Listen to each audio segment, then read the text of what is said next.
အားလုံးပဲမင်္ဂလာပါကျွန်တော်ဖန်ဟိုပါဒီနေ့မှာတော့ကျွန်တော် Solo Leveling Manga ကိုဖတ်ပြမှာဖြစ်ပါတယ်ဗျ Solo Leveling Manga မှာစောင့်ကြည့်ဦးမဟုတ်ပါဘူးစောင့်ကြည့်ဦးရတာဖြစ်ပါတယ်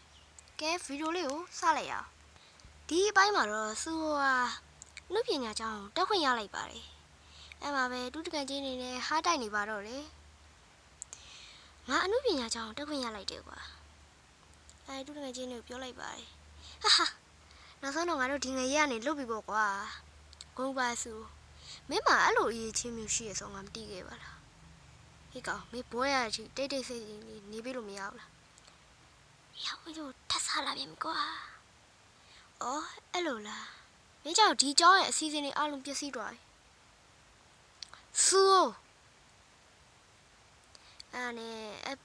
ဆန်နီဘဲလေးကတော့သူကလက်တီးနဲ့ထိုးဖို့လုပ်လိုက်ပြီမဲ့လက်ထဲကနေဒူးကြတဲ့ဥရာလေးထွက်လာပါတယ်ဥရာကြီးမဟုတ်ပါဘူးဥရာလေးပါ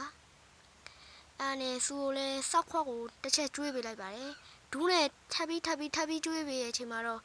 အမလီဒါပါလေဟာအဲ့ပဲစောက်ခွက်ကိုဒီခံလိုက်ရဲ့အချိန်မှာတော့မောင်ဆူလေးကဒုတိယနှစ်ကိုစတင်တက်ရောက်ပါတော့တယ်ဒုတိယနှစ်မှာအားလုံးလည်းသူ့ကိုကြောက်နေပါတော့တယ်ဗျာကဲပြောရရင်ကျွန်တော် channel လေးကိုဒီလိုမျိုးတင်စေချင်ရင်တော့ subscribe လေးလုပ်ခဲ့ဖို့ပြောချင်ပါတယ်ပြီးရင် channel လေးမှာ notification လေးပါနှိပ်ခဲ့ဖို့ပြောချင်ပါတယ်ဗျာအားလုံးပဲ goodbye